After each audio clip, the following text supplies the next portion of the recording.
नमस्कार दोस्तों, स्वागत है आप सबका आज के इस बहुत ही इंपॉर्टेंट सेशन में। आज का ये सेशन आपकी लाइफ चेंज करेगा, क्योंकि 2026 में जिंदगी में क्या होना चाहिए वो बताएगा आज का ये सेशन। नाम है मेरा निशात, एक सिंपल सी लेडी। बहुत बड़े बड़े सपने थे, लेकिन कहीं ना कहीं सपने जो है मसाले के डिब्बे में बंद हो गए थे। ऐसे में मोदी केयर ने मेरी जिंदगी में चेंज लाया, मेरे सपनों को एक उड़ान दी और एक गृहिणी से एक लीडर के सफर तक पहुंचाया। तो आप ये सफर कैसे कर सकते हैं वो बताने के लिए मैं आज जिनको यहाँ बुलाने वाली हूँ उनके बारे में क्या बोलूं। नेटवर्क मार्केटिंग के इस सल्तनत की बेताज मलिका है वो, और मोदी केयर के इस बड़े से वट वृक्ष की वो वट वृक्ष है मोदी केयर की, जिसकी छोटी छोटी शाखाएं हैं, उनमें से एक छोटी सी शाखा मैं भी हूँ। हम सब की अपलाइन भी है, मेंटोर भी है, और मैं ये बोलूं कि एक पूरा का पूरा ट्रांसफॉर्मर है, जिसको टच कर देना उसकी जिंदगी में ना ही रोशनी आएगी बल्कि एक ऐसी एनर्जी आएगी, वो जिंदगी में ना थकेगा ना रुकेगा। तो जोरदार तालियों से मैं स्वागत करूंगी मेरी अपलाइन, मेरी आइडियल, मेरी मेंटोर सुरेखा मैम का। Welcome ma'am. वाह वाह, क्या बात है, क्या बात है। मुझे आपकी एनर्जी से एनर्जी मिल रही है। Too good, too good. और आप और श्रिंक हुए हुए लग रहे हो। हालांकि पूरा ढक रखा है, पर फिर भी चेहरे से ही पता चल रहा है कि आपने और वेट लूज किया है शेप शिफ्ट की बदौलत। बहुत बढ़िया, कमाल कर रहे हो, करते जाओ, बहुत स्टोरी बनो और बहुतों को इंस्पायर करो। यही मेरी आपके लिए शुभकामनाएं हैं। All the very best, all the very best. Right friends, तो आज क्यों बुलाया है मैंने आपको, उसका कारण है 2025 जा रहा है। कुछ दिल खुश हैं कि वाह, जो हमने सोचा था जनवरी में वो हो गया। इस साल के अंत तक जो हमने पाना सोचा था। कुछ मन दुखी हैं कि अरे सोचा तो ये था 5 लाख के चेक पे जाएंगे, हमारा चेक तो 1.5 लाख ही है। और इस तरीके से कुछ दिल दुखी भी हैं, जो कि बहुत नेचुरल सा है, होता है। मैंने भी सोचा था कि मैं 20 किलो वजन कम कर लूंगी, पर 10 ही किलो कर पाई। उसमें भी 1-2 किलो और बढ़ा भी लिया बीच में, अब फिर से 2 किलो कम किया है। तो ये तो सफलता की जर्नी ऐसी ही है। अगर गोल सेट नहीं करें तो मुश्किल है, गोल सेट करें तो मुश्किल है। गोल सेट नहीं करें तो वैसे ही जिंदगी जैसे कि मतलब बस जिंदा लाश की तरह जी जा रही है। मतलब समुंदर के किनारे जहाज खड़ा है और बस खड़ा ही है, पर जहाज समुद्र के किनारे खड़े होने के लिए तो बना नहीं। जहाज तो खड़ा है, जहाज तो बना है समुद्रों में की लहरों को मापने के लिए, समुद्र में दूर दूर तक जाने के लिए। तो हम जहाज किनारे पर खड़ा हुआ जहाज तो बनना कोई मतलब नहीं है। वो तो एक मानव जीवन को सार्थक ही नहीं करता। तो गोल बनाने तो जरूरी है, पर जैसे ही गोल बनाते हैं तो भैया रिस्पॉन्सिबिलिटी आ जाती है, थोड़ा सा प्रेशर आ जाता है, फिर उसके लिए काम भी करना पड़ता है। और फिर अगर गोल अचीव नहीं हो तो हो, फिर तो मतलब बस कत्ले आम हो जाता है कि हमने खुद ने ही खुद का कत्ल कर लिया। अब जो है, अब क्या करें, ना इधर के ना उधर के। अब और अगला गोल लेने का मन नहीं कर रहा होता, और जो गोल अचीव नहीं किया उसका भी क्या ही दुख मनाए। तो मतलब एक, मेरी हमेशा जब साल के आखिर में आती हूँ ना, तो मेरी बड़ी अजीब सी मनस्थिति हो रही होती है। और ज्यादा देर तो ये नहीं रहती मनस्थिति, पर फिर भी दिन में 15-20 मिनट तो मैं इस बारे में सोचती हूँ कि अरे यार, सारा साल पिछले साल लगे पर खाली इतना ही वेट कम हुआ, या यही हेल्थ से रिलेटेड जो मेरे गोल्स हैं उनके लिए, या जो मेरे बहना 5,000 लोग 10 लाख रुपया महीना कमाने वाले मुझे चाहिए, उस गोल से रिलेटेड मेरे है ना जो सपने हैं, कुछ ना कुछ चलता ही है। तो मैंने कहा चलो, जो मेरे दिल में चल रहा है वही आप सबके दिल में चल रहा होगा। पर क्या कारण है कि ये मैं 15 मिनट ही एक दिन में मेरे मन में आता है? क्योंकि 15 मिनट बाद मैं अपने आप को हील कर लेती हूँ, मैं अपने आप को समझा लेती हूँ, और फिर से एनर्जाइज कर लेती हूँ। फिर अगले दिन 15 मिनट के लिए आता है, फिर मैं फिर से उसको 15 मिनट में हील कर लेती हूँ। तो मैंने कहा क्यों नहीं, मैं मेरा जो तरीका है वो आप तक पहुंचाऊं, किसी न किसी के काम आ जाएगा। और सबसे बड़ी बात कि भैया, हर एक साल चाहे हमें कुछ दे या कुछ नहीं दे, कुछ अच्छे लेसन जरूर देता है। तो मैं पिछले 30 साल से लगातार हर दिन हर पल बहुत सारे लेसन्स लेती हुई आ रही हूँ। वो शेयर करना तो डेफिनेटली बनता ही है। तो आइए चलिए चलते हैं आज की अपनी इस एलडीपी पे। टारगेट यही है कि आप और स्ट्रांग बने और ग्रो करें, पर्सनली ग्रो करें, अंदर से ग्रो करें, अपने आप को और ताकतवर बनाएं, अपने आप को और ताकतवर बनाने का फैसला करें, अपनी ताकत को पहचानें और अपनी ताकत को काम में लेने का हौसला रखें। बस इतना हो जाता है तो बाकी सब कुछ अपने आप हो जाता है। और ये करना कैसे है, इस पे हम बात करेंगे। तो आइए चलिए आज का ये सेशन हम डेडिकेट करते हैं जाने वाले साल को सलाम, आने वाले साल को सलाम। तो 2025 को बाय बाय करते हैं और आने वाले साल को सलाम करते हैं, और इसी आशा के साथ, इसी उम्मीद के साथ कि आप सबका 2026 खूब खूबसूरत जाए।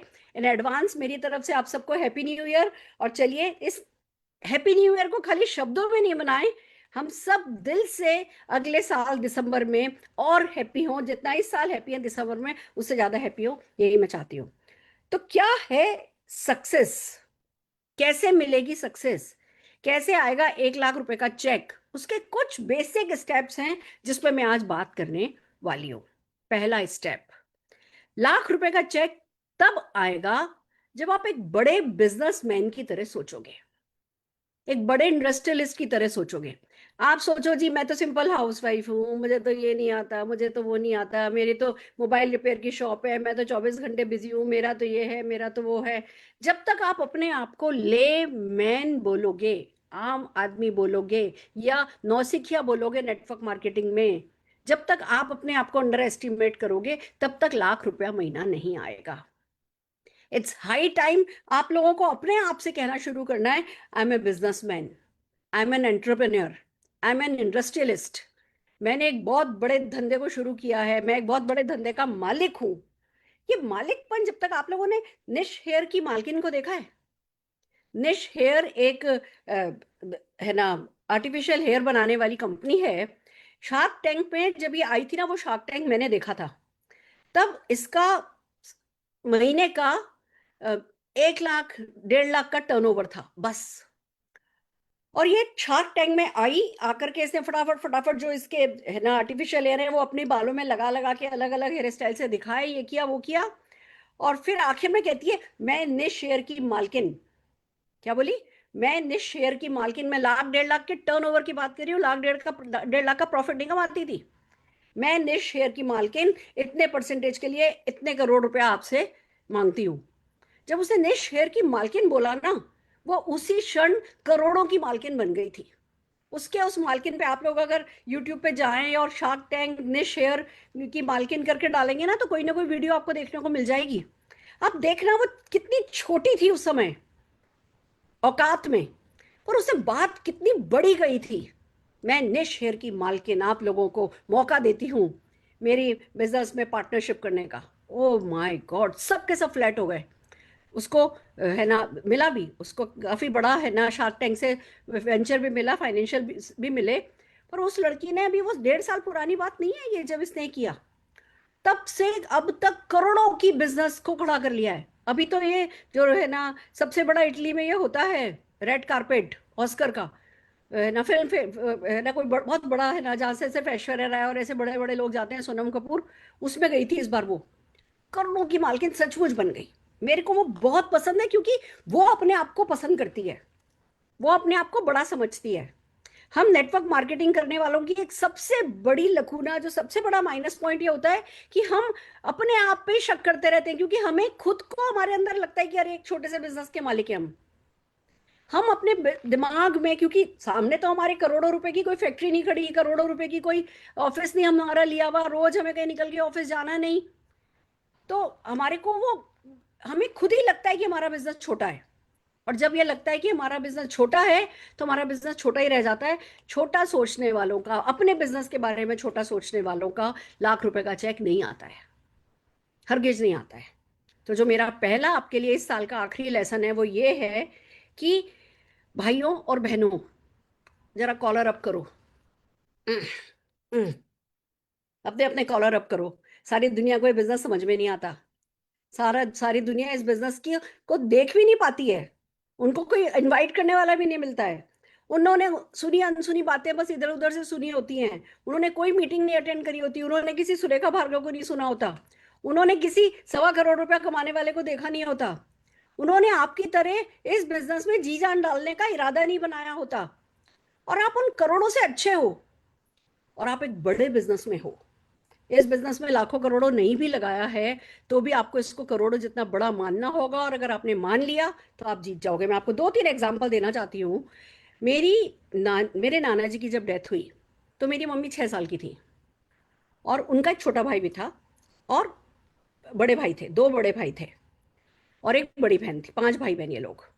और नाना जी की डेथ के बहुत थोड़ा कुछ ही महीने पहले नाना नानी बच्चों के साथ बॉम्बे शिफ्ट हुए थे।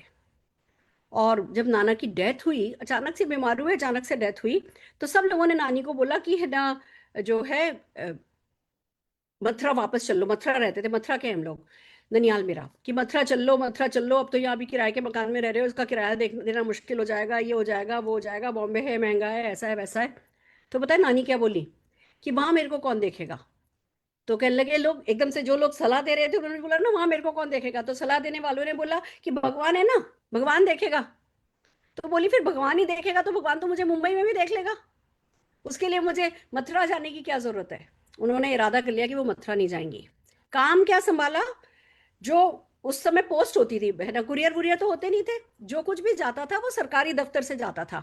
और वो बोरी का कवर चढ़ता था, सिलाई होती थी उसकी, उस पर चेपड़ी लगती थी, और फिर वो जाता था। तो उन्होंने, दो जो मेरे बड़े मामा थे, उन मामाओं ने और मम्मा ने मिलकर के बिजनेस शुरू किया।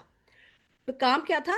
ऑफिसेज में जाते थे, उनके पैकेट उठा के लाते थे, अपने घर में उनको पैक करते थे, नानी और बाकी सब लोग मिलकर के उनको सिलते थे, चेपड़ लगाते थे, फिर अपने कंधे में उठा करके वो सामान को जहां देना होता था दे करके आते थे, जिस भी पोस्ट ऑफिस देना होता था या जिस भी ऑफिस से लेना होता था।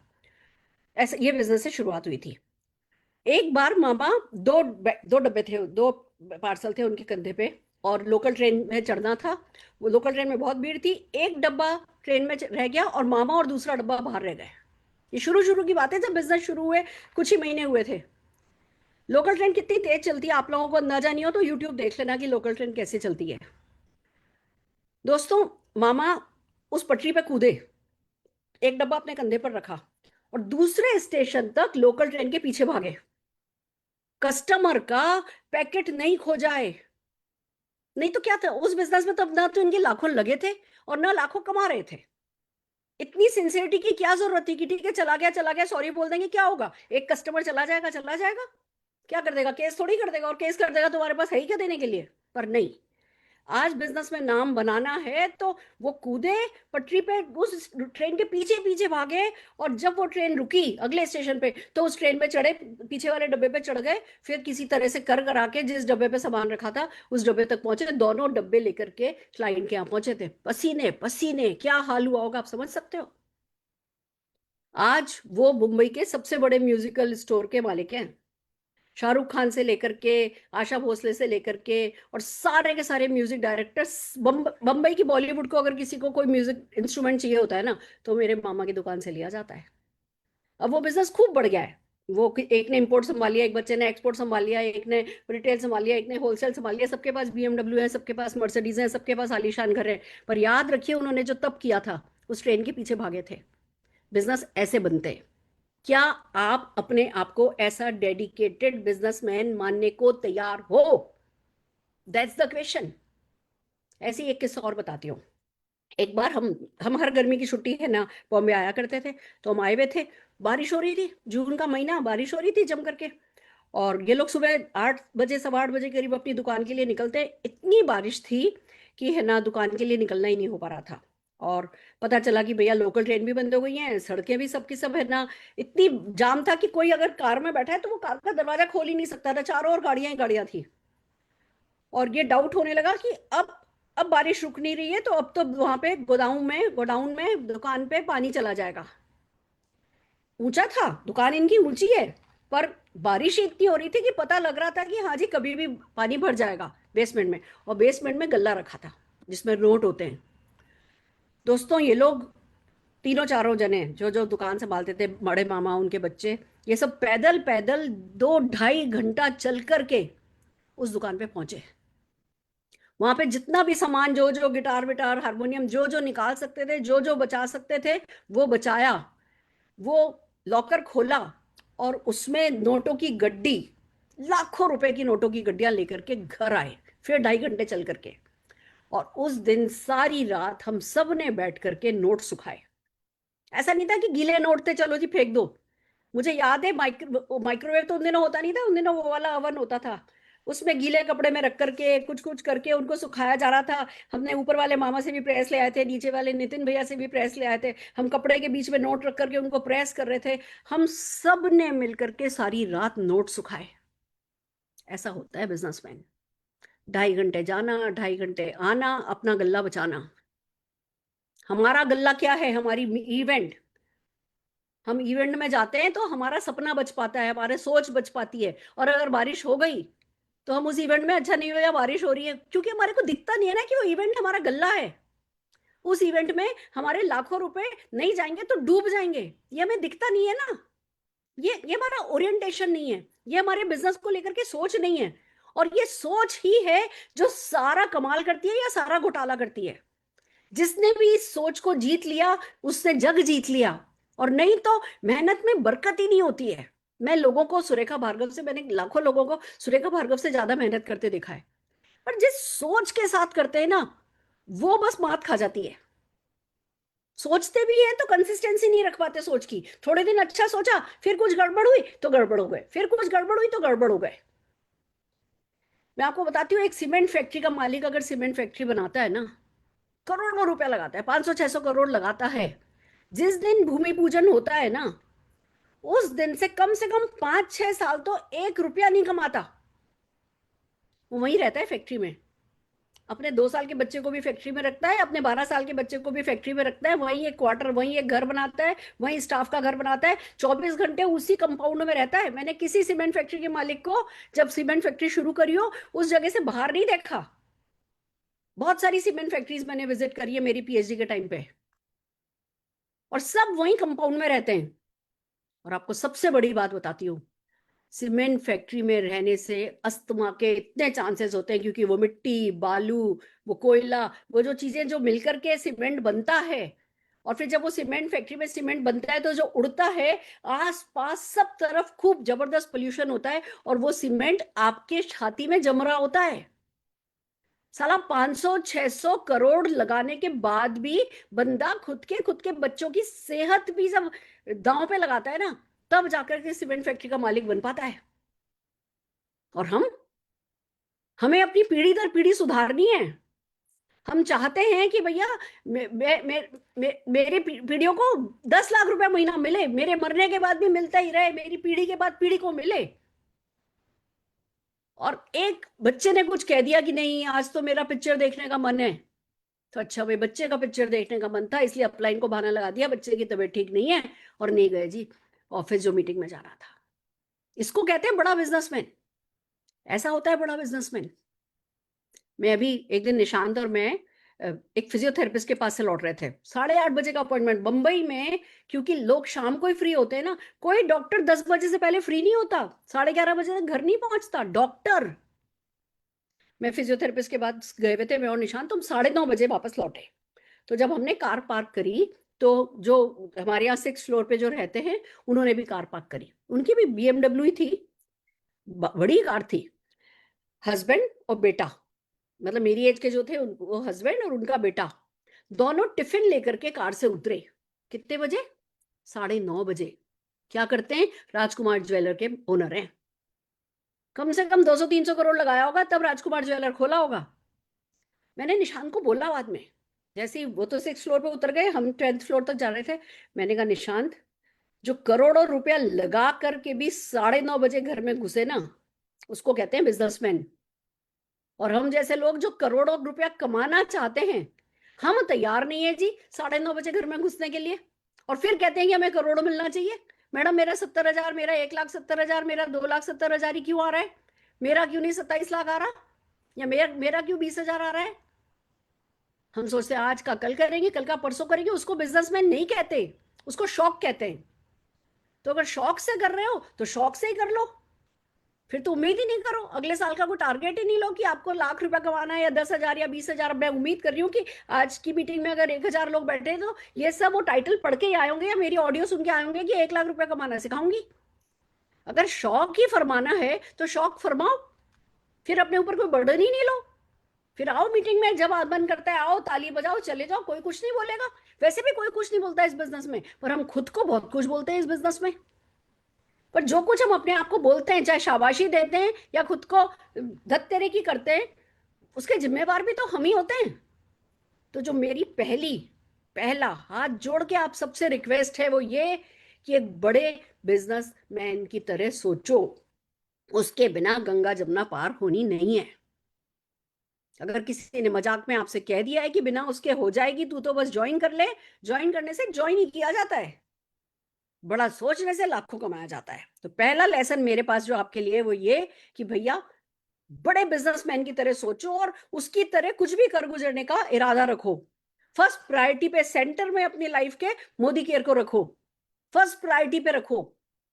कितना भी मूड खराब हो, घर में कितना भी झगड़ा हो गया हो, घर में तलवारें भी चल गई हो ना, जैसे मोदी केयर की मीटिंग का टाइम आए, खुद को काम और कंपोज किया, कपड़े पहने, बाहर निकल गए, जो होगा लौट करके देख लेंगे। अभी क्या, इस क्लेश को खत्म करने के लिए भी पैसा ही चाहिए, हर एक क्लेश को खत्म करने के लिए पैसा चाहिए। लोग पैसे को लेकर के घर में लड़ाई हो रही होती है और इस लड़ाई के कारण पैसा कमाने का जो मोदी केयर का जरिया है उस पर नहीं पहुंच पाते कि नहीं मैडम घर में ना कुछ थोड़ा सा टेंशन हो गया था। अरे जितने भी टेंशन है उसका 90% टेंशन तो पैसे के कारण ही है। पैसा कमाने लगोगे तो टेंशन खत्म हो जाएंगे। तो अगले साल के लिए अपने आप से एक वादा करो कि भैया बहाना तो नहीं बनाऊंगा मैं अपनी जिंदगी में, बहाना नहीं बनाऊंगा, और मैं फर्स्ट प्रायोरिटी पे मोदी केयर को रखूंगा। और मैं भी सीमेंट फैक्ट्री के मालिक जैसा, मैं भी राजकुमार ज्वेलर जैसा, मैं भी भार्गवाज म्यूजिक जैसा, मैं भी बड़े बिजनेसमैन की तरह सोचूंगा। मेरी सक्सेस का सीक्रेट ही है। मैं इन्हीं लोगों के साथ हर साल 1.5 महीने रहती थी और मैं देखा करती थी इन लोगों को कि अपने बिजनेस के लिए कुछ भी कर गुजरने को तैयार रहते हैं। वहां से कमिटमेंट आया, उसी ने मुझे जिताया, और इसीलिए मैं ये चीजें आपके साथ शेयर करती हूँ। तो that is first thing. Second चीज, अब ठीक है भैया बड़ा सोच लिया, सेकेंड कि भैया अब मोदी केयर को लेकर के बड़ा सपना देखो। अब बात करो कि हाँ भैया मुझे कमाना है, मुझे 2 लाख रुपए महीना कमाना है, मुझे 3 लाख रुपए महीना कमाना है, मुझे हर साल विदेश यात्रा पे जाना है। जो भी आपका मन हो ना, उस सपने पे दृढ़ रहो। रातों रात नहीं पूरा होगा, पर पूरा जरूर होगा, हर हाल में पूरा होगा। तो उस पर दृढ़ रहना है, टिक करके रहना है कि भैया दुनिया भले 2 साल हो गए, 3 साल हो गए, 4 साल हो गए, कहीं भी उस सपने पे पहुंचे नहीं हो, पर उस सपने को तोड़ नहीं देना। मेरा जो ये सपना है कि मुझे 5,000 लोग 10 लाख रुपया महीना कमाने वाले चाहिए, इसमें मैं क्या 25% पहुंच गई हूँ, 30% पहुंच गई हूँ, 40% पहुंच गई हूँ, 50% पहुंच गई हूँ, कहाँ पहुंच गई हूँ? नहीं। पर मेरे सपने को कोई हिला नहीं पाया। मुझे पता है कायनात ऐसे ही काम करती है, मैं लगी हूँ लगी हूँ लगी हूँ। अभी 29 तारीख, मुझे क्या जरूरत है आज आप लोगों की मीटिंग में आने की? मैं सोच सकती थी अरे अब तो मंथ एंडिंग चल रही है, लोग क्लोजिंग कर रहे होंगे, और है ना वैसे भी न्यू ईयर पे तो सब लोग बाहर चले जाते हैं, कौन मीटिंग में आएगा, रहने दो। मैंने कहा अगर 50 लोग भी आएंगे ना मुझे मंजूर है। इस साल मैंने हर महीने मोदी केयर से कमाया है, तो मोदी केयर को इस साल जाते जाते भी कुछ देने की मेरा दायित्व है। आप सब लोगों ने, आप सबके सपनों ने मुझे ताकत दी है, तो आपके प्रति आपको कुछ देने का मेरा दायित्व है। तो बैठी हूँ आपके सामने, नहीं तो कोई जरूरत नहीं है। आराम से मैंने अब कल घूमने जा रही हूँ, कपड़ों की पैकिंग शैकिंग कर ली है, मैं भी आज चली जाती, बाल बाल धुलवाती, फेशियल वेशियल करवाती, मसाज करवाती, कुछ ही कराती। मुझे तो हरगिज आज यहाँ आने की जरूरत नहीं थी, मेरे पास बहुत बहाने थे, पर मैं आपके सामने बैठी हूँ। कारण सिर्फ यही है कि इसी को बिजनेसमैन कहते हैं, इसी को ड्रीमर कहते हैं। मेरा सपना 5,000 लोग 10 लाख रुपया महीना कमाएं, वो अपनी जगह अडिग है। तो मैं तकलीफ के बाद भी आप लोगों के सामने आना, या जरूरत नहीं होने के बाद भी आप लोगों की ट्रेनिंग करना पसंद करूंगी। अभी बहुत पूरा पूरा बिजी बिजी है। फरवरी का अगर मैं आपको मेरा शेड्यूल बताऊं, 1 और 2 तारीख को मैं बड़ौदा हूँ, 6 तारीख को मैं अलवर हूँ, 7 तारीख को मैं कोयम्बटूर हूँ, 8 तारीख को मैं कोयम्बटूर हूँ, 21 तारीख को मैं रुद्रपुर हूँ, 22 तारीख को मैं हल्द्वानी हूँ, और उससे पहले अंडमान जा रही हूँ इस बार मैं, जनवरी के एंड में। मतलब बस काम ही कर रहे हैं, और जो मुंबई की इवेंट है वो तो है ही, मुंबई तो मुंबई कर ही रहे हैं। तो समझ रहे हो मैं क्या कहना चाहती हूँ? सपना है मेरा, और वो सपने से किसी का कोई लेना देना नहीं है। कोई उस सपने को समझे नहीं समझे, कोई उस सपने को मान दे नहीं मान दे, मैं उस सपने के कितना करीब पहुंची पिछले साल मुझे नहीं पता, मैं कहीं नहीं पहुंची हूँ शायद, बट कोई फर्क नहीं पड़ता। जिंदगी 1-2 साल की नहीं है, ये बिजनेस भी 1-2 साल का नहीं है। ये पूरे 50-60 साल में मैंने क्या किया, जब मैं जिस दिन आखिरी सांस ले रही होंगी ना, उस दिन सोचूंगी क्या हुआ क्या नहीं हुआ। उससे पहले मैं मेरे एक्शन को ही एनालाइज करती हूँ। रिजल्ट अपने आप ऊपर ऊपर वाला कोई मार्केटिंग प्लान लेके बैठा है, उस मार्केटिंग प्लान के आगे सारे के सारे प्लान फेल हैं। तो उस प्लान के साथ सिंसियरिटी रखो बस, कि वो देख रहा है, वो देख रहा है कि मैंने 100 PV किया कि नहीं किया, वो देख रहा है कि मैंने, मेरे घर में एक एक प्रोडक्ट मोदी केयर का आ रहा है या नहीं आ रहा है, वो देख रहा है कि मैं मोदी केयर के प्रति समर्पित हूँ या नहीं हूँ, वो देख रहा है कि मैं इवेंट्स को लेकर के सीरियस हूँ या नहीं हूँ, वो देख रहा है कि मैं डाउनलाइंस के साथ रिलेशन बिल्डिंग अच्छी कर रही हूँ कि नहीं कर रही हूँ। सब कुछ ऊपर वाला देख रहा है और वही इनाम दे रहा है, उसके इनाम के आगे बाकी सारे इनाम छोटे हैं। तो यही मैं आपसे चाहती हूँ, अपने सपने को, सिर्फ अपने सपने को इतना सीरियसली लो। क्योंकि देखो, एक बात बताती हूँ, डाउनलाइन अगर आपको आपके सपने को सीरियसली लेते नहीं देखेंगे, आपकी कंसिस्टेंसी नहीं देखेंगे, वो कभी भी आप पर और कभी भी मोदी केयर पर बिलीव नहीं करेंगे। जब वो आपको अपने सपने के प्रति समर्पित देखेंगे, जब वो आपके मोदी केयर ड्रीम के प्रति आपको सिंसियर देखेंगे, तो उन्हें समझ में आएगा कि अरे ये निशात, ये तो, इसके तो घर में भैया काफी चैलेंजेस चलते रहते हैं, और इसकी तो बीच में तबीयत भी खराब हुई थी, इसके घर में भी किसी की तबीयत खराब थी, फिर भी ना इसने कभी भी हार नहीं मानी, ये अपने सपने को लेकर के अड़े गए। तो फिर हम कौन होते हैं अपने सपने को तोड़ने वाले? समझ रहे हो? अनिल गावड़े जी को मैंने अभी वीडियो पर देखा, बीच में इनके चेहरे पे प्रॉब्लम हो गई थी, बीच में इनकी चाल में गड़बड़ हो गई थी, कुछ इनको, उनको इनको किसी बीमारी ने अटैक किया था। हम सब घबरा गए थे, लंगड़ा के चल रहे थे, मुश्किल से सीढ़ी उतर रहे थे, मुश्किल से इवेंट में हमें चलते फिरते नजर आ रहे थे, खड़े नहीं रह पाते थे, पर कोई इवेंट मिस नहीं करी। अब ऊपर वाले का जो मार्केटिंग प्लान है वो इनके लिए वर्क करेगा कि नहीं करेगा? हर हाल में वर्क करेगा। तो इनके डाउनलाइन सिंसियर सीरियस होंगे कि नहीं होंगे? हर हाल में सिंसियर सीरियस होंगे। तो आपके लिए अपने सपने के प्रति सीरियस होना लीड बाय एग्जांपल है अपनी टीम के लिए। तो बड़ा बोलो और उस पर टिके रहो। अपने मोदी के ड्रीम पर आप एक दिन बड़ा बोल रहे हो, अगले दिन नेगेटिव बोल रहे हो, एक दिन बड़ा बोल रहे हो, अगले दिन नेगेटिव बोल रहे हो, एक दिन बड़ा बोल रहे हो, एक दिन नेगेटिव बोल रहे हो। लोगों को लगने लगता है आप तो सेल्फिश हो, आपका अपना मूड अच्छा तो सब अच्छा, नहीं तो डाउनलाइन को डैमेज कर देते हो। तो कभी भी हमें एक दिन बड़ा एक दिन छोटा नहीं बोलना है, एक बार बड़ा बोलना है और उसी पे टिके रहना है। इस साल मैं चाहती हूँ आप ये करें। दूसरा काम, पहला काम बड़े बिजनेसमैन की तरह सोचो, दूसरा काम आप डेफिनेटली, है ना, एक अच्छे ड्रीमर की तरह, सिंसियर ड्रीमर की तरह इस ड्रीम को एक कॉन्शियस एक्शन समझ करके इसको बिल्ड करो और उस पर काम करो और उस पर टिके रहो। तीसरा काम, तीसरा काम यह है कि भैया जब हम बड़ा सोचते हैं, जब हम बड़ा सपना देखते हैं, उस पर बात करते हैं, काम करना शुरू करते हैं, बहुत सारे डिस्ट्रैक्शन आते हैं, बहुत सारे डिस्ट्रैक्शन आते हैं। कुछ डिस्ट्रैक्शन तो हमें समझ भी आते हैं, कुछ डिस्ट्रैक्शन हमें समझ में ही नहीं आते, पर वो हमारा कीमती वक्त हमसे चुराते हैं। तो इस साल आप लोग कॉन्शियसली अवेयर रहें कि भैया कोई ये डिस्ट्रैक्शन तो नहीं मेरे को आ रहा, मेरे को ये डिस्ट्रैक्शन खराब तो नहीं कर रहा। अभी आज मेरी एक डाउनलाइन से बात हुई, कहने लगी मैडम वो पुरानी कंपनी में, है ना, हमारे एक थे और उन्होंने काफी हमें, है ना, वो किया था, पर बस फिर लाखों करोड़ों रुपए हमारे लग गए। अब जो है ना, आज उनका कॉल आया था ऐसा। मैंने कहा उनका कॉल आया था, आपने फोन क्यों उठाया? कि नहीं मैडम सालों के रिलेशन है। मैंने कहा आपका सबसे बड़ा रिलेशन किसके साथ है? तो कहने लगी मेरे हस्बैंड के साथ, मेरे बच्चे के साथ। मैंने कहा नहीं, सही बोलो, आपका सबसे बड़ा रिलेशन किसके साथ है? मेरे मम्मी के साथ, मेरे पापा के साथ। मैंने कहा नहीं, आपका सबसे बड़ा रिलेशन आपके खुद के साथ होना चाहिए, बाकी सारे रिलेशन उसके बाद आते हैं। और अगर किसी एक व्यक्ति का कॉल उठाने से, उनसे बात करने से, उनको मिलने के लिए आप हाँ भर रहे हो, वो कोई ना कोई वायरस आपको दे करके जाएंगे, जिन्होंने पहले आपसे लाखों करोड़ों रुपया कुछ भी कह करके लूट लिया या ले लिया, इन्वेस्ट करा दिया। आज वो फिर, आज भी वो पहले भी अपनी जरूरत से आए थे, आज भी वो अपनी जरूरत से आ रहे हैं, वो आपके कभी काम नहीं आएंगे। मत डिस्ट्रैक्ट होइए।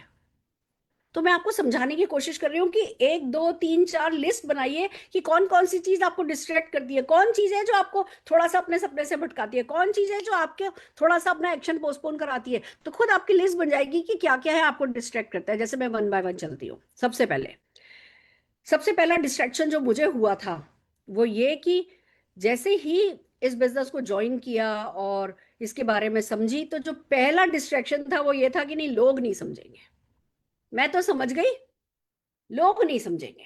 और इस चीज ने मेरे ना ना करते 15-20 दिन निकाल दिए होंगे कि नहीं नहीं नहीं, लोग नहीं समझेंगे, लोग नहीं समझेंगे।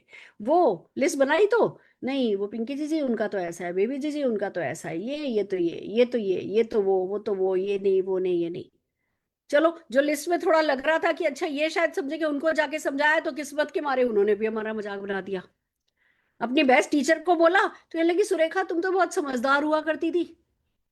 अपने जो सबसे जिनको मैं सबसे ज्यादा इज्जत देती हूँ वो बड़े पापा मुझे देख के कहने लगे कहाँ जा रही है धूप में, काली हो जाएगी, छोड़िए मोदी केयर मोदी केयर। वो ऐसे बोले थे मेरे को। तो ऐसा लगता है जो पहला डाउट आता है, जो पहला डिस्ट्रैक्शन होता है वो कि भैया लोग समझेंगे नहीं। मतलब कितना ही समझा लेंगे, बच्चा तो हम समझा नहीं पाते अपना, और लोगों को समझा लेंगे, कन्विंस वन्विंस करना हमारे बस की बात नहीं है, हम नहीं कर पाएंगे। ये पहला डिस्ट्रैक्शन होता है। फिर इस डिस्ट्रैक्शन का कैसे सुधार कैसे किया, मैंने कहा ना मैं अपने आप को जल्दी हील कर लेती हूँ। इसका सुधार मैंने ऐसे किया कि तेरी तो समीर मोदी जी ने तो करोड़ों लगा दिए, और इनको तो ये तो बहुत बड़े आसामी हैं, इनको तो सक्सेस का स्वाद पता है, इनको तो सक्सेस के रास्ते पे चलना आता है, इनको तो 400 रुपये लगा करके 65,000 करोड़ करना आता है, और ये करोड़ों रुपया भी लगा रहे हैं, अपना नाम भी लगा रहे हैं। इनको भी तो पता है कि लोग नहीं समझेंगे। अगर सभी लोग नहीं समझने होते तो ये अपना करोड़ों रुपया क्यों लगाते।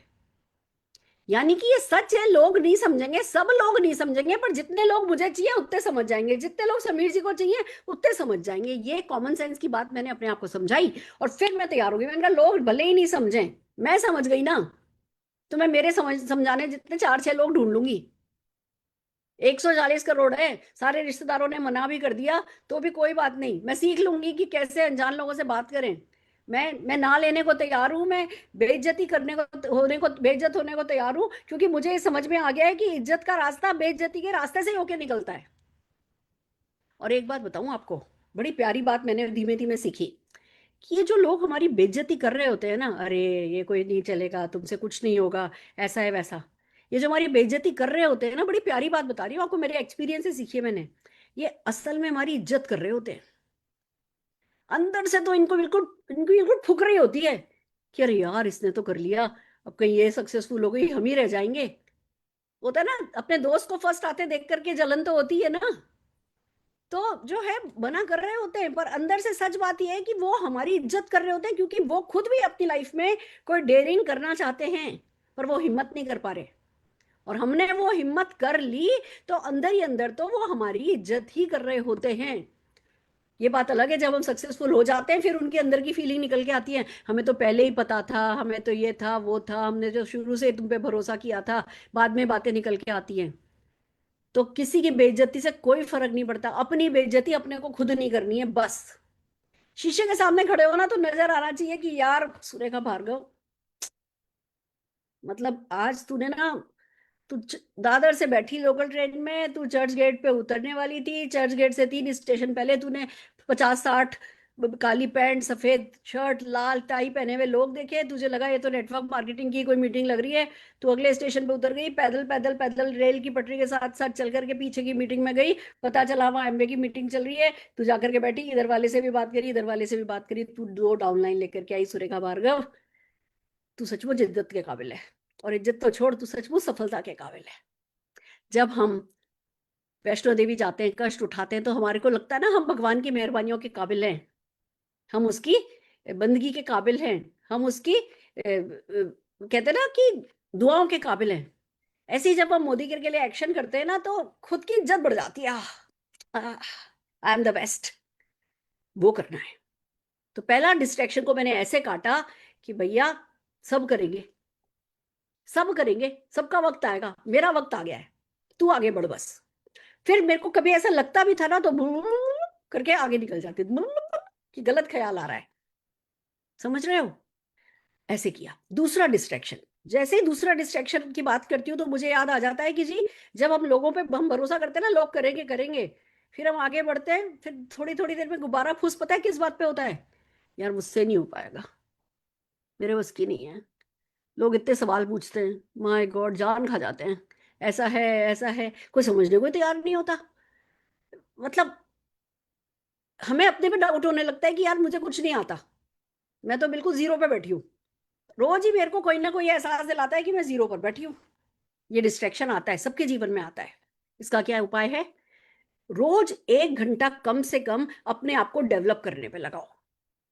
जब आप अपने आप को डेवलप कर रहे होगे ना, तब आपका आत्मविश्वास बिल्कुल अलग ही लेवल का होगा। मैं आपको एक एग्जांपल से बताती हूँ। मान लो मेरे को वेट लूज करना है, और मैं महीने भर से कोई एक्सरसाइज नहीं कर रही, वॉक पे भी नहीं जा रही, सर्दी हुई पड़ी है, आलस मचा रही हूँ, रजाई से निकलने का मन नहीं करता और बैठी हूँ बस मैं आलस में।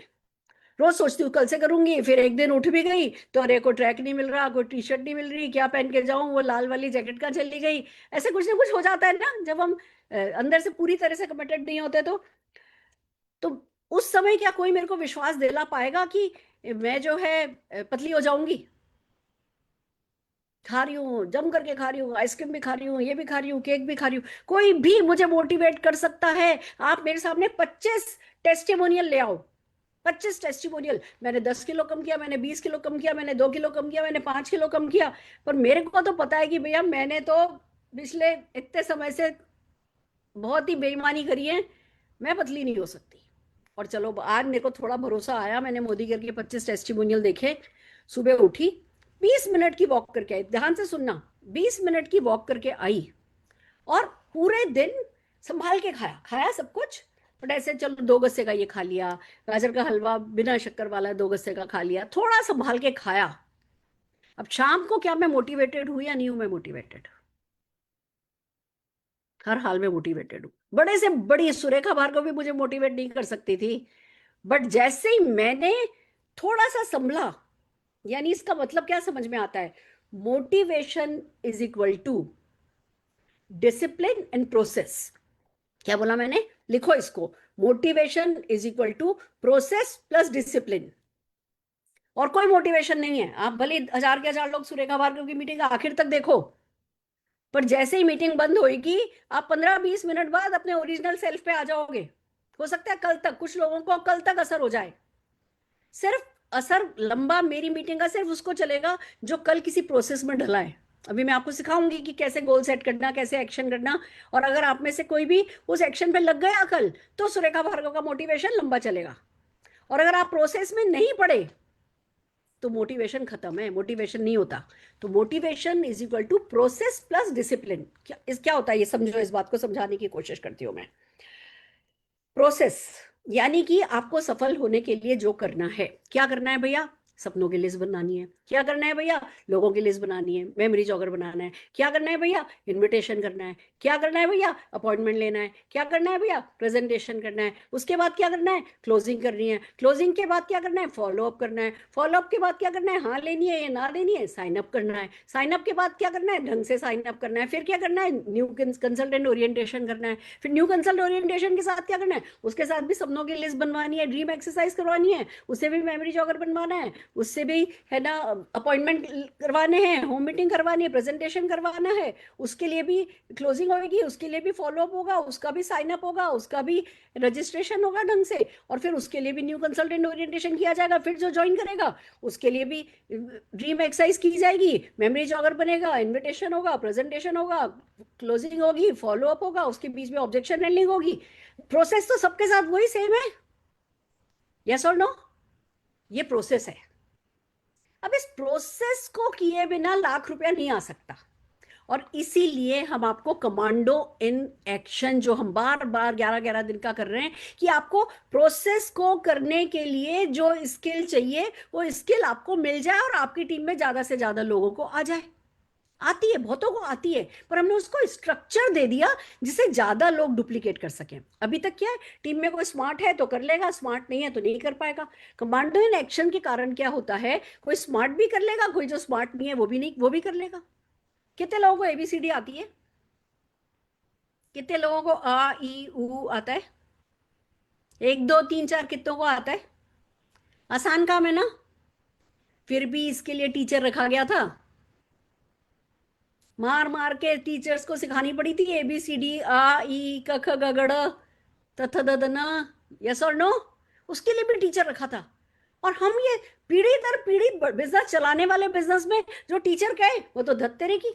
मेरी मोटिवेशन वाली मीटिंग में 1000 लोग हो जाते हैं, मेरी स्किल वाली मीटिंग में 600-700 लोग होते हैं। क्यों भैया? क्या कारण है? कि मोटिवेशन सबको चाहिए, प्यारी प्यारी बातें जिसमें दिल बिल्कुल खुश हो जाए। एंटरटेनमेंट के लिए आयो क्या मोदी केयर में? अगर एंटरटेनमेंट के लिए नहीं आयो तो कमांडो इन एक्शन की प्रैक्टिस करने में क्या जाता है आपका? क्या जाता है उसको डुप्लीकेट करने में? क्यों एग्रेसिवली अपनी टीम में उसको हम बिल्कुल उतार नहीं सकते पागलों की तरह? बोलो, मेरे को जवाब दो, अपने आप को जवाब दो, मुझे भी नहीं जवाब चाहिए। मैं तो अपनी जिम्मेवारी निभा रही हूँ। उस आप में से कौन उसको डुप्लीकेट करता है, कौन डुप्लीकेट नहीं करता है, वो सोचे समझे बिना 11 दिन अपने डेडिकेट किए मैंने, पूरी टीम ने हमारी। आप उसका क्या कर रहे हो ये बताओ। तो वो प्रोसेस है। अब आप मोटिवेट तो कर दोगे डाउनलाइन को, पर वो किसी प्रोसेस में नहीं डलेगा तो चेक नहीं आएगा। और प्रोसेस में डल गया पर उसमें कंसिस्टेंसी नहीं रखी, यानी उसमें डिसिप्लिन नहीं रखा, तो भी मोटिवेशन गायब हो जाएगा। और मोटिवेशन गायब तो चेक गायब। तो आपको अगर खाली आपका प्रोसेस और डिसिप्लिन ही मोटिवेट कर सकता है, तो 2026 में पहला प्रण अपने आप से ये लो कि 2026 जनवरी में जितना मैं मोटिवेटेड हूं, उससे 100 गुना ज्यादा मोटिवेटेड मैं 2000 दिसंबर 26 में रहूंगा। ये अपने आप से प्रण लो। अब आसमान से तो इंद्र देव तो उतरेंगे नहीं आपको मोटिवेट करने के लिए, पर जितना ज्यादा आप प्रोसेस और डिसिप्लिन रखोगे उतने ही ज्यादा मोटिवेटेड रहोगे। मेरे को कोई क्यों डिमोटिवेट नहीं कर सकता, क्योंकि मैंने प्रोसेस का और डिसिप्लिन का हाथ पकड़ रखा है। नहीं तो मैंने 5-5 लाख कमाने वाले, 2-2 लाख कमाने वाले लोगों को डिमोटिवेट होते देखा है। मैडम काफी सालों से ना हम 5 लाख रुपए पे ही हैं, हमें तो 50 लाख पे हो जाना चाहिए था अभी तक, 3 साल से कुछ इसी चक्कर में कर नहीं रहे थे मैडम। 3 साल से कर नहीं रहे थे तो आपने खुद ने कह दिया कि आप डिमोटिवेटेड हो। 3 साल से प्रोसेस और डिसिप्लिन आपने रखा नहीं, डिमोटिवेटेड होने के लिए काफी है। फिर तो जो बंदा डिमोटिवेटेड है वो यानी नंगे पैर हो गया। जो नंगे पैर है उसको तो हर कंकड़ चुभेगा। मोदी केयर का जूता अगर आपने मोटिवेशन का उतार दिया तो आपको तो हर कंकड़ चुभेगा। तो हमें क्या करना है, हमें मोटिवेशन का, सेल्फ मोटिवेशन का जूता पहनना है, तो उसके लिए प्रोसेस और डिसिप्लिन में रहना है। अगर इसमें डाउनलाइन से बोल रहे हैं मैं प्रोसेस में हूं, मैं डिसिप्लिन में हूं, अपलाइन से बोल रहे हैं मैं प्रोसेस में हूं, मैं डिसिप्लिन में हूं, और अंदर ही अंदर खुद को धोखा दे रहे हैं, यानी कि आपने अपने जूते में कंकड़ डाल लिया है, वो भी चुभेगा। समझ रहे हो मैं क्या कह रही हूँ, मेरी बात समझ में आ रही है। ये किसी को धोखा देने वाली चीज नहीं है, किसी और के लिए करना ही नहीं है, खुद के लिए करना है। तब तो डिस्ट्रैक्शन अगर खत्म करना है तो आप सब जने लिख लो इस पॉइंट को, motivation is equal to process plus discipline. अनुशासित रहना है। और क्या चीज डिस्ट्रैक्ट करती है, मैडम हमारी डिलीवरी टाइम से नहीं आई, हमारा ये नहीं हुआ, वो कंपनी की ना, मैंने उनको कॉल किया था, उन्होंने मेरे से इतना रूडली बात करी, वो मैं ऑफिस गई थी, मैंने ये बोला उन्होंने ये बोला, मेरी तो बेइज्जती कर दी। किसी न किसी XYZ रीजन से हम कंपनी के किसी न किसी हरकत को लेकर के परेशान हो जाते हैं, या किसी चीज की प्राइस बढ़ा दी, या कोई चीज अच्छी चलती थी और वो उसकी है ना वो आउट ऑफ स्टॉक हो गया, या कंपनी ने प्लान चेंज कर दिया। अरे अभी मेरी एक डाउनलाइन का कॉल आया, मैडम मेरे पास ना 70 काजल का ऑर्डर था, और कंपनी ने ना काजल जो है वो बंद कर दिए पुराने वाले, इसलिए मेरा बिजनेस डब बैठ गया। मैं तब किसी जगह पे मीटिंग में थी, मैंने कहा मैं आपको शाम को कॉल करूंगी। मैंने बाय चांस कंपनी को कॉल करके पूछा, मैंने कहा भैया जरा बताना इनके पूरे नेटवर्क में कितने काजल का ऑर्डर अभी तक हुआ है। तो पता चला जी 7-8 काजल का ही ऑर्डर था अभी तक। टीम में किसी ने काजल को प्रमोट ही नहीं किया था। वो इन्होंने बस पहली बार किसी से इनको ऑर्डर मिल रहा था, तब इन्होंने जाकर देखा था आउट ऑफ स्टॉक मिल रहा है, और ऐसी बात नहीं है, 50-60 हजार रुपए का चेक भी कमा रहे हैं। तो मैंने उनको शाम को कॉल किया, मैंने कहा आप क्या कह रहे थे, कि मैडम ये मेरा बिजनेस बिल्कुल ठप हो जा रहा है क्योंकि काजल कंपनी ने बंद कर दिया। ये कंपनी प्रोडक्ट बंद क्यों कर देती है। मैंने भी अपने आप से पूछा था ये बात। मैंने पता अपने आप को क्या जवाब दिया था, कि अरे साला वेंडर मर गया। मर गया वेंडर। अगर आज मैंने काजल की फैक्ट्री लगाई होती और मेरा वेंडर बेईमान निकल जाता, मेरे वेंडर को कुछ हो जाता, मेरा वेंडर है ना किसी भी कारण से बिजनेस बंद कर देता, तो क्या मैं आत्महत्या कर लेती। मैंने एक ऐप बनाई थी सक्सेस गुरुकुल करके। पहले ही दिन जब ऐप लॉन्च करी, 4,000 लोग डाउनलोड किए थे उस ऐप को। और वो ऐप का जो मालिक था, जो जो प्लेटफॉर्म था जो हमने यूज किया था, वो HCL के CEO का बेटा था, और उसको कोई बीमारी हो गई, उसने वो कंपनी जो है बंद कर दी, तो मेरी ऐप बंद हो गई। अब किसको रोऊं मैं, किसको रोऊं। ये किसान लोग फसल उगाते हैं, अचानक से बारिश हो जाती है, ये किसको रोएं। हम जो है गोद ले लिया जैसे हमें कंपनी ने। अगर एक प्रोडक्ट नहीं अवेलेबल है, या एक प्रोडक्ट बंद हो गया है, या कुछ भी हो गया है, तो this is part of business. आपने खुद ने भी अगर फैक्ट्री लगाई होती तब भी कुछ ना कुछ हो रहा होता। अभी मैं किसी से मिली एक एग्जीबिशन में, कॉस्मेटिक वालों से, मोदी केयर को सप्लाई करते हैं वो।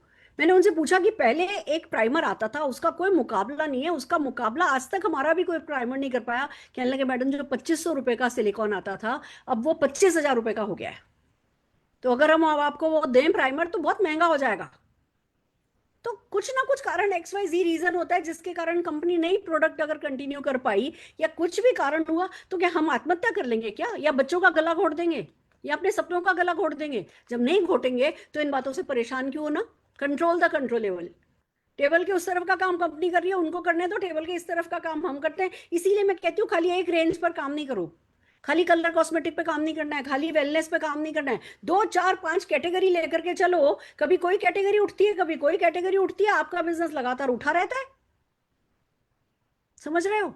तो और कंपनी के किसी ऑफिसर ने गलत बात कर दी आपसे, मालिक आप हो। ऐसा कौन सा मालिक होता है जो नौकर की बदतमीजी कर देने पर अपना बिजनेस बंद कर देता है? नौकर आज नहीं तो कल निकाल ही दिया जाएगा। अगर वो ठीक नहीं है तो कभी ना कभी वो निकल ही जाएगा। मोदी केयर में जब से मैं आई हूं, सिवाय समीर मोदी जी के, और कोई भी मैंने फर्स्ट डे से परमानेंट नहीं देखा। मैं परमानेंट हूं। इसका क्या मतलब हुआ? कोई परमानेंट नहीं है, हम मालिक हैं, हम परमानेंट हैं। तो मालिक की तरह सोचो ना। मैडम मेरा अपलाइन छोड़ के चला गया। अरे भैया, बहुत सारी कंपनी के बहुत सारे लोगों ने पिछले महीने मोदी केयर को ज्वाइन किया है, और बहुत सारे हमारे भी लोग इधर उधर, दूसरों को पराई थाली में घी ज्यादा नजर आता ही है लोगों को। लोगों को दूसरे के खेत में ग्रास जो है वो ग्रीन नजर आती है। और जो ना समझ होते हैं वो ये सोचते हैं कि मोदी केयर वो कर नहीं पा रहे और दूसरी जगह जाकर के कर लेंगे। बस इसी धोखे में चले जाते हैं। फिर अब चले गए, जब एक बार अनाउंस कर दिया जी हम मोदी केयर छोड़ रहे हैं, तो पता है कैसी कैसी बातें करते हैं। हम अपग्रेड कर रहे हैं। एम्बेसडर कार भी तो पहले बेस्ट मानी जाती थी, अब मर्सिडीज बेस्ट मानी जाती है, हम अपग्रेड कर रहे हैं। अरे भैया, भगवान बचाए तुमको। तुम्हें पता तो होना चाहिए कि जिसके चारों टायर फटे हुए हों उसको अपग्रेड नहीं कहते। मोदी केयर से अपग्रेड करने के लायक अभी कोई कंपनी ही नहीं है इंडिया में कि आप मोदी केयर छोड़ करके कहीं और अपग्रेड कर सको। तो कोई बात नहीं, वो चले गए, आपका क्या हुआ? आपको परेशानी कब होनी चाहिए? जब आपको मीटिंग करनी नहीं आती। आपको परेशानी ये नहीं है कि आपके अपलाइन चले गए, आपकी परेशानी है कि अब आपके लिए मीटिंग कौन करेगा। तो उस प्रॉब्लम का सोल्यूशन क्या है? आपके कंट्रोल में उस बंदे का जाना नहीं जाना नहीं है। आपका कंट्रोल 1 महीने के अंदर अंदर मीटिंग करना सीख लेने में है। समझ रहे हो? उसी की बातें करते रहेंगे, मैडम वो ऐसा वो ऐसा वो ऐसा। मैं कहती हूँ मारो गोली, जो चला गया चला गया, मिट्टी डालो, आगे बढ़ो। क्या नहीं आता वो मुझे बताओ, मैं सिखा दूंगी। समझ रहे हो? डाउनलाइन चला गया, क्या कर सकते हो भैया? ये हमारे बिजनेस का पार्ट एंड पार्सल है। हम लोगों के मोदी के ड्रीम से कनेक्ट होते हैं। वो मोदी के ड्रीम उन्होंने छोड़ दिया तो हमने भी छोड़ दिया। हमारी डोर ही वो है, मोदी के सपना हमारी बीच की डोर है। वो डोर को तोड़ के चले गए तो हम किस बात को लेकर के रोएं फिर? चले गए चले गए, लौट के आएंगे, पलट के आएंगे। अब वो कुएं में गिर गए तो आप भी थोड़ी साथ में कुएं में गिर जाओगे जाकर के, या जाओगे भी नहीं, मोदी केयर करते भी रहोगे और बातें उन्हीं की सोचते रहोगे। आगे बढ़ो। जितनी जल्दी बिजनेसमैन क्राइसिस को पीछे छोड़ के आगे बढ़ता है उतना ही बड़ा बिजनेसमैन वो बनता है। समझ रहे हो? तो क्राइसिस होते हैं, मैं नहीं कह रही क्राइसिस नहीं होते, पर क्राइसिस को जितनी जल्दी पीछे छोड़ोगे वही समझदारी है। आगे बढ़ो आगे बढ़ो आगे बढ़ो आगे बढ़ो। डिस्ट्रैक्शन किसी भी तरीके का हो, एक ही बात पूछती है अपने आप से, क्या जो मैं अभी सोच रहा हूं ये मेरे बिजनेस को बिल्ड करने में सपोर्ट कर रहा है? नहीं, तुरंत उस ख्याल को छोड़ो। ये सपोर्ट कर रहा है तो उसी ख्याल को पकड़े रहो, ये सपोर्ट नहीं कर रहा तो उस ख्याल को छोड़ो, ये सपोर्ट कर रहा है तो उस ख्याल को पकड़े रहो। सिंपल, यही तरीका है। Are you with me? मेरे साथ तो डिस्ट्रैक्ट नहीं होना है। और फिर क्या करना है? नंबर गेम खेलना है। आइए एक नंबर गेम खेलते हैं। एक पीपीटी छोटी सी शेयर कर रही हूं जो आपको पूरे 2026 में मदद करेगी आगे बढ़ने में। हाँ जी, चलो नंबर गेम खेलते हैं। Let's play number game 2026। Number पकड़ के रखो। देखो, मेरी सक्सेस के सीक्रेट में एक सीक्रेट ये भी है कि मैंने पीएचडी कर रखी है अकाउंटिंग में, और नंबरों को बहुत अच्छे से जो है खेलना आता है। शब्दों से तो खेलना मैंने मोदी केयर में आके सीखा, और नंबर से खेलना मुझे पहले से आता था। तो वही नंबर गेम में आपको सिखा रही हूँ कि भैया नंबरों में बात करो। कायनात भी नंबर समझती है। हमें सुरेखा मैम जितना सक्सेसफुल होना है, नहीं, ये नहीं, मुझे इतने लाख रुपया महीना कमाना है।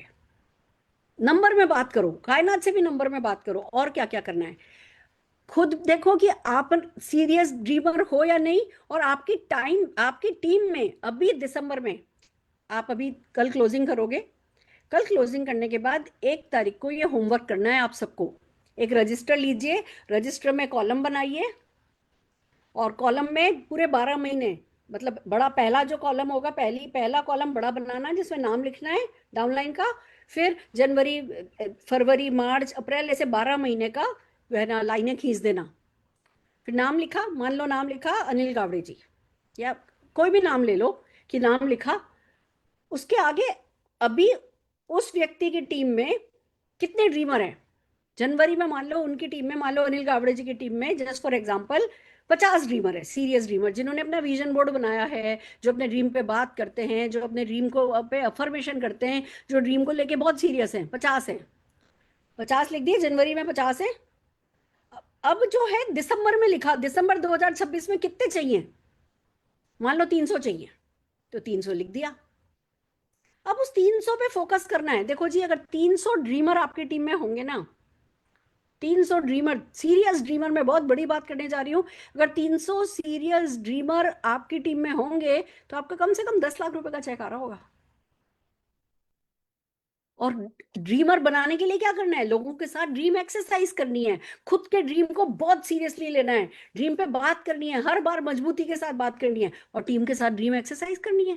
300 ड्रीमर। अभी आप ध्यान से अपनी अपनी टीम सोचो। फॉर एग्जांपल निशात, अगर अभी आप अपनी टीम सोचोगे तो कितने हैं ना आपको ड्रीमर मिलेंगे कि हाँ, मेरी टीम में इतने लोगों ने विजन बोर्ड बनाया है, अफर्मेशन करते हैं, जो हर हाल में जीने और मरने को तैयार है ड्रीम के लिए। कितने लोग होंगे आपकी टीम में निशात? कम से कम 15 मैम। 15 होंगे ना? जी। तो 15 है तो एक सर्टेन चेक आ रहा है। Yes ma'am. अब उस चेक को आपको 10 गुना करना है, जी मैम।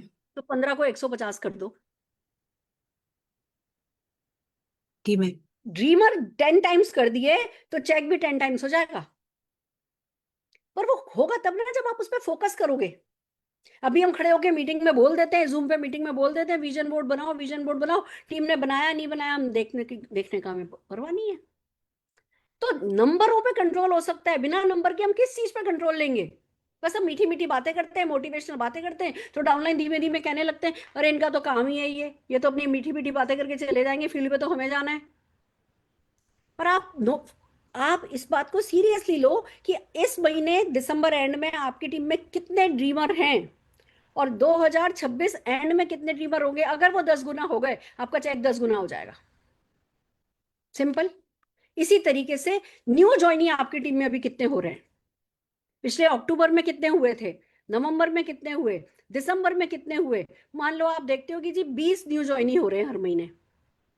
अगर 20 न्यू ज्वाइनिंग हो रहे हैं और आपको 10 गुना चेक चाहिए, तो भैया 200 न्यू ज्वाइनिंग ले आओ हर महीने। इन नंबरों को मल्टीप्लाई करोगे, आपका चेक मल्टीप्लाई हो जाएगा। बिल्कुल सिंपल है। हम ज्वाइनिंग पे फोकस ही नहीं करते, हम परिवर्तन कर लेते हैं। परिवर्तन मीटिंग कर ली टीचर की तरह, एक मैसेंजर की तरह हम परिवर्तन मीटिंग करिए, और हाथ छोड़ के छाड़ के खड़े हो गए, टीम में मैसेज आ गया व्हाट्सएप ग्रुप में, very good meeting, very good meeting, बहुत बढ़िया। उसे न्यू ज्वाइनिंग कितनी हुई टीम में वो हमें पता नहीं है।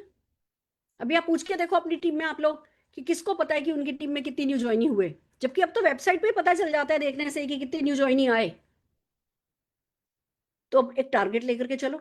मेरे एक डाउनलाइन है अभी, है ना, 120-130 दिन हुए हैं, और लाख रुपए से ज्यादा का चेक आने लगा है, और वो कहते हैं कि मैडम मार्च तक 2000 न्यू ज्वाइनिंग कर दूंगा। तो मार्च तक 100 डायरेक्टर का टारगेट लेकर के चल रहे हैं कि मार्च तक मेरे 100 डायरेक्टर बन जाएंगे। अभी 150 दिन हुए न्यू ज्वाइन हुए हुए उनको, और मार्च तक 2000 न्यू ज्वाइनिंग कर दूंगा, और है ना 100 डायरेक्टर कर दूंगा मैं। नंबरों पे बात करता है, जब भी मेरे से बात होगी वो नंबर के सिवा कोई बात ही नहीं करता है। It's so motivational. पूरी टीम के साथ जब नंबर नंबर नंबर पे ही बात करोगे तो टीम भी नंबर पे ही बात करने लगेगी। कितने लोग जूम पर मीटिंग अटेंड करते हैं? आपको मैं क्यों कहती हूँ कि भले लीव बहुत अच्छा चल रहा हो, भले आपकी डाउनलाइन की अपलाइन की मीटिंग बहुत अच्छी चल रही हो, आप एक मीटिंग हफ्ते में अपनी पर्सनल जरूर करो, तो आपको पता चलेगा कि आपकी मीटिंग में जूम पर कितने लोग आते हैं। अगर आपकी मीटिंग में ही 10 लोग आते हैं तो आपको क्या लगता है लीप की मीटिंग में 20 लोग जाते होंगे? नहीं। जब उस व्यक्ति को पता है उसको कैमरा ओपन करने का मौका मिलेगा, उससे बात की जाएगी, वो तब नहीं आ रहा तो लीप की मीटिंग में क्यों आएगा? वो हरगिज नहीं आएगा। आपको कह भी रहा है कि मैं जा रहा हूं तो भी नहीं जा रहा होगा। तो आपको देखना है कि कितने लोग जूम मीटिंग अटेंड करते हैं। अगर मान लीजिए अभी 30 हैं तो साल के आखिर तक टारगेट रखो कि मुझे 300 लोग लेकर के जाने हैं। अगर अभी आपके 70-80 लोग होते हैं तो टारगेट रखो कि मुझे 1000 लोग मीटिंग में भर देने हैं। 1000 लोग। अब ये जिस लीडर की मैं बात कर रही हूँ, भास्करन जी, इनकी रोज सुबह 5:30 बजे मीटिंग होती है और उस मीटिंग में रोज 100-125 लोग होते हैं और कह रहे हैं मैडम मार्च तक ये 1000 हो जाएंगे। तो वो हर चीज कोऑर्डिनेटेड है, हर चीज कनेक्टेड है। ऑफलाइन मीटिंग में आपके कितने लोग जा रहे हैं? 3। 3 लोग जा रहे होंगे और दिसंबर तक भी 3 ही जाते रहेंगे, आपका ₹1,00,000 का चेक नहीं आएगा। अगर 3 आ रहे हैं, आपको 300 चाहिए, अगर है ना, मान लो 1,00,000 का चेक चाहिए, 100 लोग आपके रेगुलर मीटिंग में आ रहे होंगे तो 1,00,000 का चेक आएगा। तो आपको 100 लोग करने हैं, तो 100 लोग करने हैं दिसंबर में, का मतलब नवंबर में 90 करने हैं, मतलब अक्टूबर में 80 करने हैं, मतलब सितंबर में 70 करने हैं, मतलब अगस्त में 60 करने हैं, मतलब जुलाई में 50 करने हैं, मतलब जून में 40 करने हैं, मतलब मई में 30 करने हैं। मतलब समझ रहे हो? ऐसे कर करके 3 लोग ही आ रहे हैं, अगले महीने भी 3 में खुश, उसके अगले महीने भी 3 में खुश, उसके अगले महीने भी 3 में खुश, तो दिसंबर में 100 कैसे होंगे? जादू से? क्या आप सक्सेस के लिए किसी चमत्कार का इंतजार कर रहे हो? क्या बोला मैंने? Success is equal to process and discipline. कोई जादू नहीं है, कोई चमत्कार नहीं है। पर क्या हमारा फोकस है इस पे, या हम वो 3 लोग आने से ही खुश हैं, या मैडम कह कह के थक गए कोई आता ही नहीं है, कह कह के थक गए कोई आता ही नहीं है? क्यों नहीं आता कोई? आप क्या उस मीटिंग में वैल्यू ऐड कर पा रहे हो? कोई आ रहा है तो क्या कुछ लेकर के जा रहा है? क्या उसे बोलने का मौका देते हो? क्या उसकी ग्रोथ पर फोकस कर रहे हो? क्या वो डेवलप हो रहा है उस मीटिंग में आने से? रोज रोज मोटिवेशन किसी को नहीं चाहिए। क्या आपकी मीटिंग में स्किल ट्रेनिंग हो रही है? क्या आपकी मीटिंग में प्रैक्टिसेस हो रही हैं? क्या आप ऐसा डुप्लीकेटेबल स्क्रिप्ट काम में ले रहे हो जो लोग डुप्लीकेट कर पाए? क्या आप लोगों में ट्रस्ट रख रहे हो, या सब कुछ खुद ही करने का सोचते हो? कि एक एक घंटे की मीटिंग में कितने लोग पार्टिसिपेट करते हैं आपके परिवर्तन में?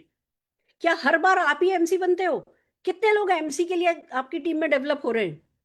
तो अगर आप जूम मीटिंग को खुद ऑन करोगे तो मुश्किल होगा, पर अगर टीम को ऑन करने दोगे तो टीम ऑन करेगी, चीजें आपके लिए आसान हो जाएंगी। समझ रहे हो? तो आपको देखना है कि कितने लोग जूम मीटिंग में अटेंड कर रहे हैं और आपका दिसंबर 2026 का टारगेट क्या है, फिर पूरे साल इस पर काम करना है। ऐसे कितनी होम मीटिंग आपकी टीम में हो रही है? अगर 1 होती है तो 2 करो, 2 होती है तो 4 करो, 4 होती है तो 10 करो, 10 होती है तो 25 करो, 25 होती है तो 50 करो, 50 होती है तो 100 करो। समझ रहे हो? तो इस पर फोकस करो कि कितनी होम मीटिंग आपकी टीम में हो रही है। लोगों को बोलो कि होम मीटिंग करने के बाद फोटोग्राफ डालें। मैं आपको बताती हूँ, मैं डाइट पे रहती हूँ, काफी सालों से रहती हूँ। मेरे को जो सबसे इफेक्टिव डाइटिशियन मिली थी ना, वो पता है कौन थी? जो मेरे को रोज जो भी मैं खा रही हूँ मुझे उसको फोटो भेजनी होती थी, जो भी मैं खा रही हूँ। अब ऐसे जो भी खा रही हो अगर फोटो भेजने ही लगो, संभल के खा लो तो पतले हो ही नहीं जाओ। समझ रहे हो? वो इतना प्रेशर उस लेडी ने दिया था ना, और उसको हर हफ्ते में जाकर के वहां पे वेट लेना होता था, उसका भी टेंशन रहता था, फिर डांटती थी, कहती थी मैं छोड़ दूंगी, मैं नहीं करूंगी अगर आप सीरियस नहीं हो तो आप फोटोग्राफ डलवाओगे तो टीम में धीमे धीमे धीमे मोमेंटम बनता जाएगा। हम तो मेरे तो टीम 25 पे हम ये सब प्रैक्टिस करवा नहीं सकते, क्योंकि इतनी बड़ी टीम है कि फिर वो रोज रोज इतनी फोटोग्राफ्स हो जाएंगी कि लोग परेशान हो जाते हैं उनको डाउनलोड करने से या उनको खाली मोबाइल पे आने से। तो मैं टीम 25 में मेरे नहीं डलवा सकती, पर आपके तो छोटे ग्रुप से आप लोगों को तो ये सब करना है। कितनी होम मीटिंग्स टीम में होती है उस पर फोकस करना। कितनी इवेंट्स हो रही है आपकी टीम में? आप सोचो कि बस एक इवेंट 30 लोगों की करके आपका ₹1,00,000 का चेक आ जाएगा, तो ये धोखा है खुद को। नहीं आएगा। आपके 100 लोग, एक बंबई में मान लो 40 आ रहे हैं, पूना में मान लो 20 आ रहे हैं, नासिक में मान लो 10 आ रहे हैं, और जलगांव में मान लो आपके 10 आ जा रहे हैं। ऐसे कर करा के अगर आपके 100 लोग हर महीने मीटिंग में आ रहे हैं तो आपका ₹1,00,000 का चेक आने लगेगा।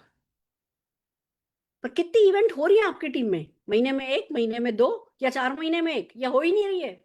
भगवान भरोसे बिजनेस जा रहा है, हमने कोई एंकरिंग ही नहीं करी है, हमने खूंटा ही नहीं गाड़ा है। हमारे गाय रोज लाते हैं, घर पे खड़ी करते हैं, सुबह तक फिर भाग जाती है, फिर जाकर के पकड़ के गाय को लेकर के आते हैं, सुबह तक फिर भाग जाती है, क्योंकि हमने कोई खूंटा ही नहीं गाड़ा है।